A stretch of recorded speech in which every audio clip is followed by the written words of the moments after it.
Finally এতদিন পরে আমার ঈদের ব্লগ নিয়ে আমি চলে এসেছি। ঈদের দিনটা কিভাবে কাটিয়েছিলাম, সারাদিন কি করলাম সেটাই শেয়ার করব এই ব্লগে। হ্যালো সবাইকে, আসসালামু আলাইকুম। কি অবস্থা সবার? আশা করি সবাই অনেক ভালো আছেন। ফাইনালি এত বছর পর বাবার বাড়িতে ঈদ করেছি। একটা অন্যরকম আনন্দ ছিল।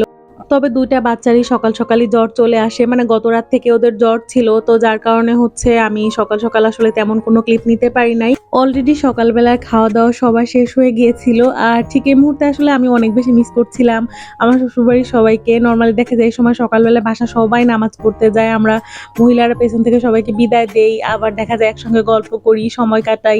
আমার শাশুড়ি মায়ের সঙ্গে অনেক সময় কাটাই। তবে এইটারও একটা আলাদা আনন্দ আছে বাবার বাড়িতে ঈদ করা। আর এই তো সকাল সকাল আরাফাইল এখানে সালামি পেয়ে গেল। এর মধ্যে আহিলও ঘুম থেকে উঠে যায় আর এদিকে বাসার সবাই নামাজ পড়তে চলে যাচ্ছিল।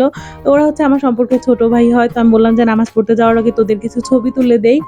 এই পিচ্চুগুলাও দিন দিন বড় হয়ে যাচ্ছে। যাই হোক, আর এখন এই তো এখানে হচ্ছে আব্বু ছাগলটাকে গোসল করায় দিল। নরমালি কুরবানির আগে গরু খাসি মানে কুরবানি করার আগে যে গোসল করানো হয়, মানে যে রিচুয়ালটা থাকে আরকি যেকোনো পশু কোরবানি দেওয়ার আগে। তো এই তো এরপরে হচ্ছে এখানে আব্বু রেডি হয়ে বের হয়ে গেল। আব্বু অবশ্যই একটু লেট করছিল যে যদি আরাফ ঘুম থেকে উঠে যাওয়ার আগে ওকে একটু দেখে যেত। তবে আরাফ আর ঘুম থেকে উঠলো না। আর এদিকে হচ্ছে নামাজেরও সময় হয়ে যাচ্ছিল। বাসায় ফেরার সময় আব্বু আমাকে গরুর একটা ক্লিপ পাঠায় আর এর মধ্যে হচ্ছে হুজুরও চলে আসে খাসি কুরবানি করার জন্য।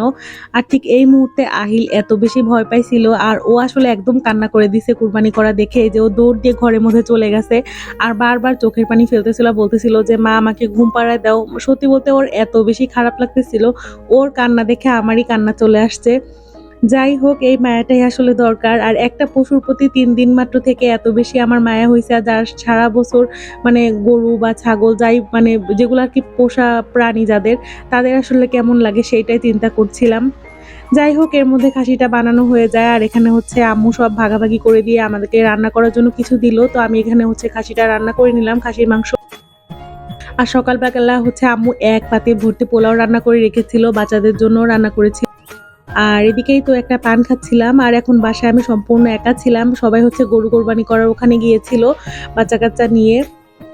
থেকে এত বেশি গরম লাগতেছিল যে কি বলবো। তো আরাফাইল তো আমার বোনের সঙ্গে গিয়ে আবার চলে এসেছে, গরমের জন্য আসলে থাকতে পারেনি। রাহেল কি বলে? ফাইনালি সারাদিন পরে আমার বাচ্চাদের মুখে একটু হাসি এসেছে। আর ও আসলে মন খারাপ ছিল যে দাদু বাড়িতে যেতে পারেনি। যাই হোক, ওরা দুজনই অনেক বেশি এক্সাইটেড ছিল কারণ পরের দিনই আমাদের হচ্ছে ওদের দাদু বাড়িতে যাওয়ার কথা ছিল।